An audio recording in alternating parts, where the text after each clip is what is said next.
Assalamualaikum warahmatullahi wabarakatuh. Salam sejahtera untuk kita semua. Baik, pada kesempatan kali ini kita akan menayangkan cuplikan dari salah satu jenis layanan konseling yang dinamakan layanan konseling perorangan. Pada tahap awal kita akan sama-sama lihat bagaimana penerimaan klien.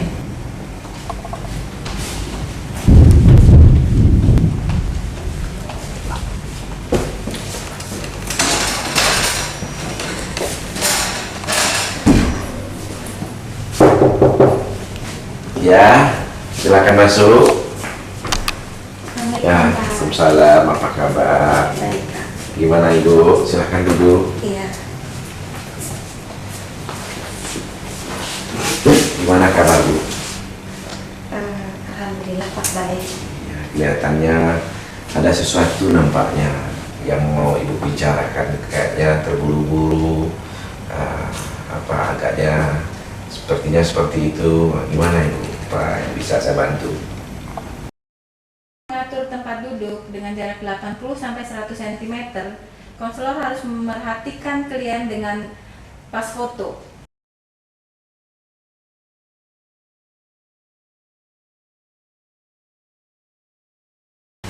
Ya Bu, gimana? Ada sesuatu yang perlu kita bicarakan? Iya Pak, saya banyak masalah Pak. Oh begitu. Iya. Selanjutnya, kita bisa lihat cuplikan berikut. Dalam proses konseling, terutama konseling perorangan, banyak terdapat teknik-teknik di dalamnya, baik teknik umum maupun teknik khusus. Berikut kita bisa lihat bagaimana seorang konselor mengadakan ajakan bicara, keruntutan, dan proses 3M dalam teknik-teknik umum. Gimana Ibu, ada yang perlu saya bantu? Yang perlu kita bicarakan barangkali Ibu? Iya Pak. Dan sebelum kita mulai, ada sesuatu yang perlu saya sampaikan kepada Ibu. Ibu sudah tahu apa itu konseling? Konseling adalah wawancara pembukaan antara dua orang, satu yang disebut ahlinya, dua yang konselor, sedangkan yang datang bermasalah yang disebut dengan klien untuk mengentaskan permasalahan klien. Dalam hal ini keadaan kehidupan efektif sehari-hari yang terganggu diubah menjadi kehidupan efektif sehari-hari yang biasanya dilakukan. Nah, di dalam konseling ini kita selalu menjaga kerahasiaan. Apapun yang Ibu sampaikan kepada saya akan merahasiakan kepada siapapun, kecuali Ibu sendiri yang menceritakan. Sampaikanlah kepada secara terbuka kepada saya apa yang terasa pada Ibu, dan sampaikan juga secara sukarela. Tentunya masalah yang disampaikan kepada saya, masalah yang terasa saat ini yang mengganggu kehidupan efektif Ibu saya. Bagaimana Ibu? Silakan, ada sesuatu yang perlu disampaikan.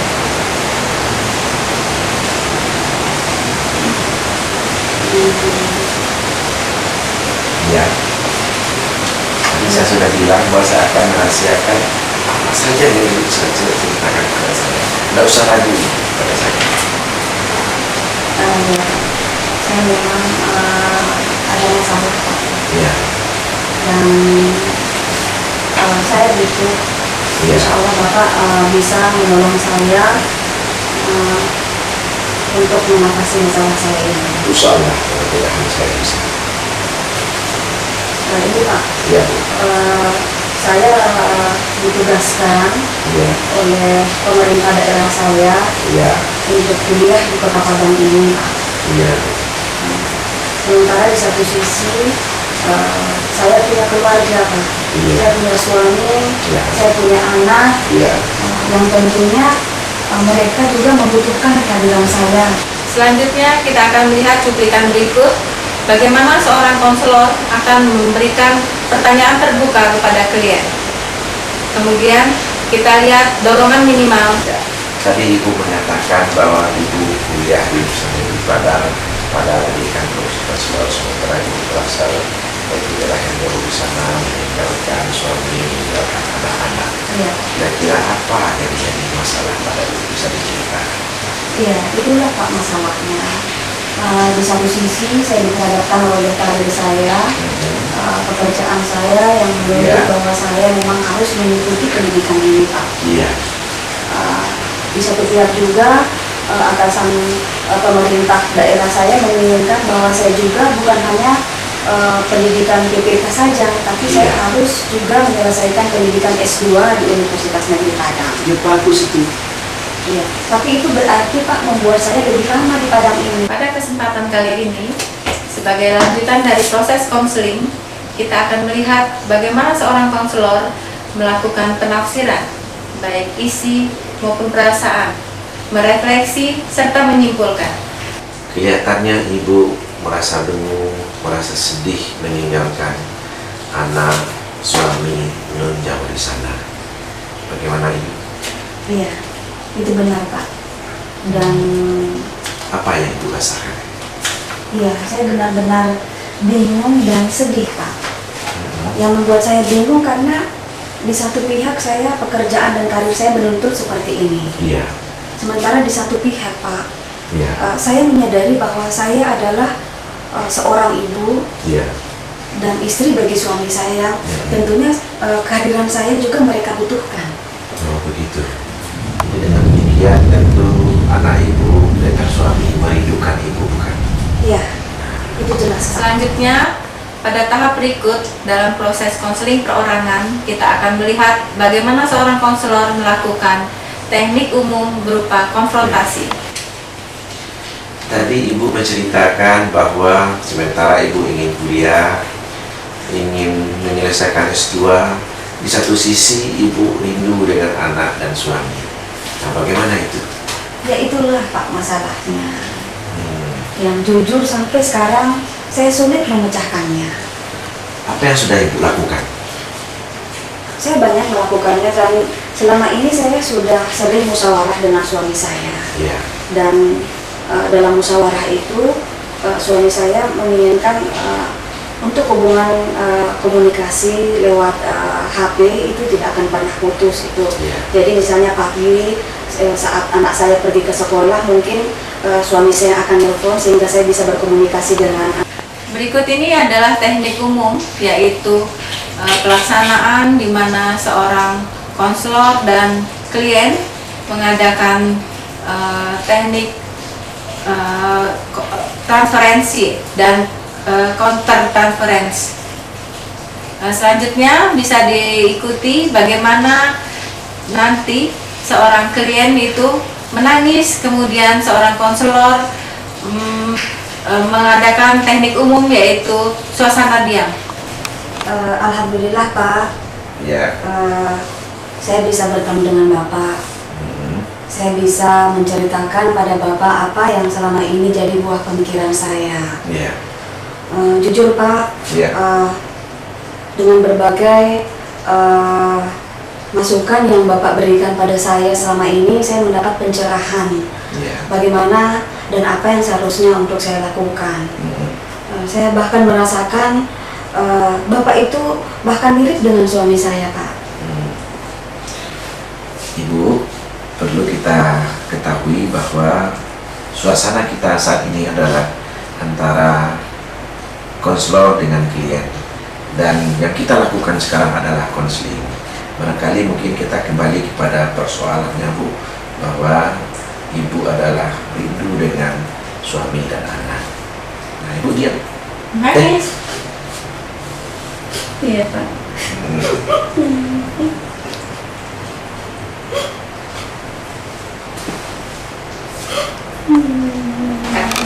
Pada tahap berikut, sebagai teknik umum adalah interpretasi pengalaman masa lalu.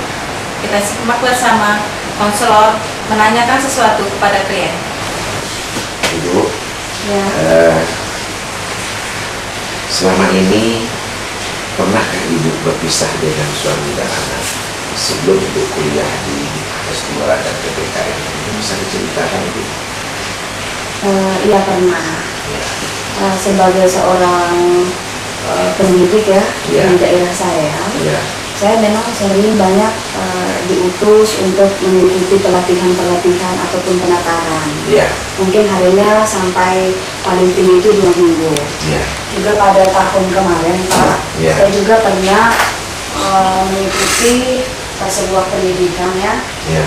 masih dalam ilmu pendidikan juga, itu lamanya hampir 3 bulan. Ya. Nah, tapi waktu itu saya tidak bermasalah karena di waktu yang sama suami saya pun mengikuti pelatihan dan dia di kota yang sama dengan saya. Oh, begitu. Iya. Nah, bagaimana dengan anak yang ditinggal?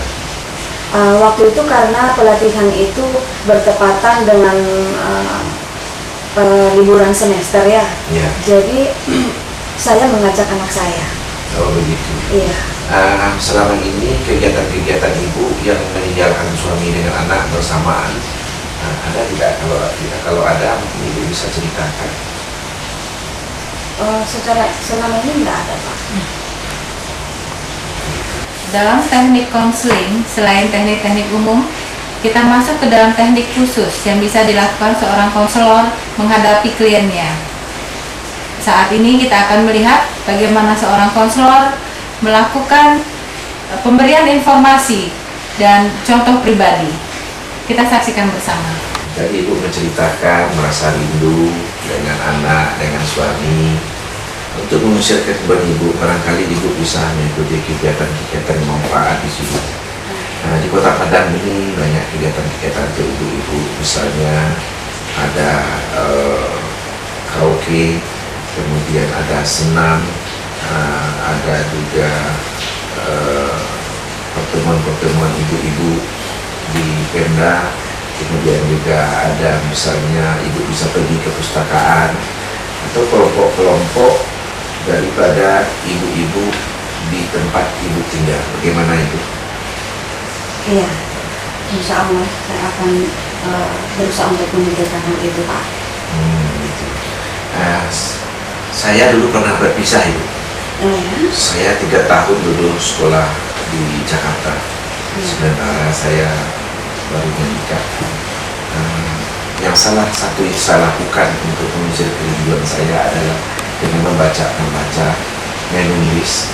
Kemudian saya pergi berbagi cerita dengan kawan-kawan saya, sehingga pada waktu itu saya sudah tidak terlalu begitu rindu saya dengan istri saya. Kemudian sampai saya bisa menyesuaikan diri dengan situasi berpisah itu. Iya. Di dalam teknik konseling, yaitu teknik khusus, seorang konselor bisa melakukan perumusan tujuan. Bisa kita lihat bersama bagaimana seorang konselor menanyakan sesuatu kepada kliennya. Fitri, Iya Pak. tadi kita sudah konseling dari awal sampai sekarang.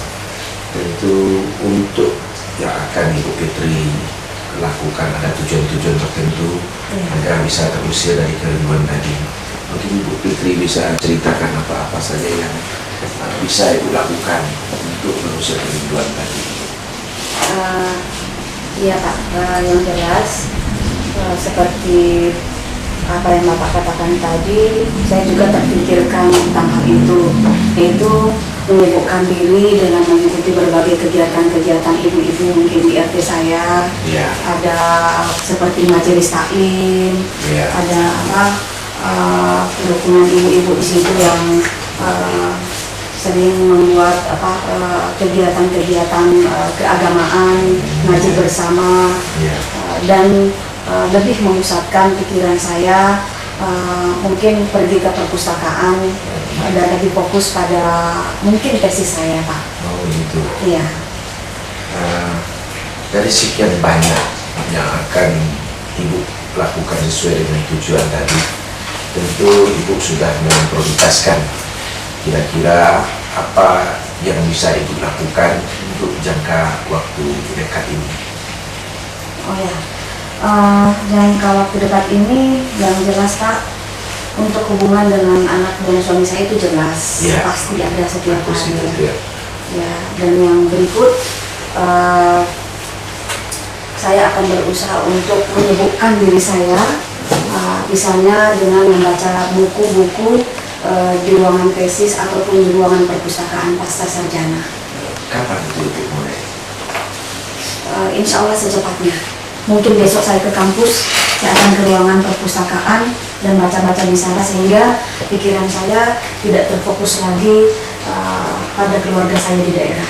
Saya yakin Ibu mampu untuk melakukan itu, dan Ibu bisa kedua-duanya bisa selesai. Bisa selesai PPK, bisa selesai juga S2, dan anak Ibu dan suami Ibu di sana dengan saling berkomunikasi, tidak merasa terlalu berat untuk terpisah dengan Ibu. Bagaimana itu? Iya, Pak, insya Allah saya akan berusaha melakukannya. Ya. Berikut ini adalah proses konseling yang mana konselor dan klien telah melakukan kontrak dan selanjutnya diakhiri dengan proses atau tahap pengakhiran. Iya, Pak. Sepertinya konseling kita sudah mau berakhir. Tadi Ibu sudah komitmen akan melakukan apa-apa yang sudah menjadi tujuan di dalam konseling ini, dan juga apa-apa yang akan Ibu lakukan untuk dalam waktu dekat ini. Saya yakin Ibu mampu untuk melakukan itu. Insya Allah, Pak. Mungkin sesudah ini ada yang perlu Ibu bicarakan lagi dengan saya. Iya, Pak, insya Allah jika seandainya saya mungkin merasa ada beban atau ada masalah lagi, saya insya Allah akan datang lagi pada Bapak untuk meminta pencerahan seperti apa yang harus saya lakukan. Ya, saya akan menunggu Ibu. Kalau Ibu merasa sesuatu masalah, silakan saja datang kapan saja dan di mana saja Ibu bisa hubungi saya. Angkali nomor HP saya sudah ada kan sama Ibu. Iya, Pak, makasih. Oke, saya doakan Ibu semoga berhasil semuanya, rumah tangganya makin bagus, Insya Allah, sekolahnya Pak. Amin, bisa Pak. selesai, dan juga S2-nya juga selesai. Amin, Pak. Selamat ya Ibu. Ya, terima kasih, Pak. Ya.